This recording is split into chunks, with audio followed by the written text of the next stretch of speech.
Chapter 16. In the 36th year of the reign of Asa, Baasha, king of Israel, came up against Judah, and built Ramah, to the intent that he might let none go out or come in to Asa king of Judah.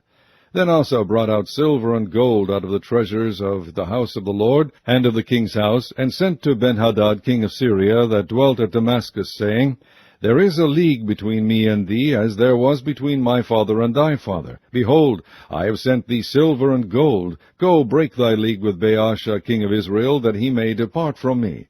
And Benhadad hearkened unto King Asa, and sent the captains of his armies against the cities of Israel. And they smote Ijon, and Dan, and Abel-maim, and all the store cities of Naphtali. And it came to pass, when Baasha heard it, that he left off building of Ramah, and let his work cease. Then Asa the king took all Judah, and they carried away the stones of Ramah, and the timber thereof, wherewith Baasha was building, and he built therewith Geba and Mizpah. And at that time Hanani the seer came to Asa king of Judah, and said unto him, Because thou hast relied on the king of Syria, and not relied on the Lord thy God, therefore is the host of the king of Syria escaped out of thine hand.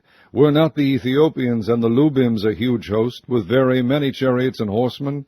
Yet because thou didst rely on the Lord, he delivered them into thine hand. For the eyes of the Lord run to and fro throughout the whole earth, to shew himself strong in the behalf of them whose heart is perfect toward him. Herein thou hast done foolishly, therefore from henceforth thou shalt have wars.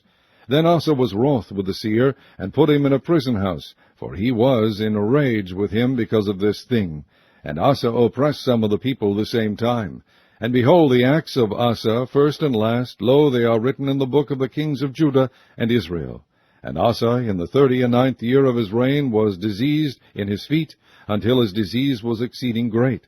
Yet in his disease he sought not the Lord, but to the physicians. And Asa slept with his fathers, and died in the 41st year of his reign. And they buried him in his own sepulchres, which he had made for himself in the city of David, and laid him in the bed which was filled with sweet odors and divers kinds of spices, prepared by the apothecary's art. And they made a very great burning for him.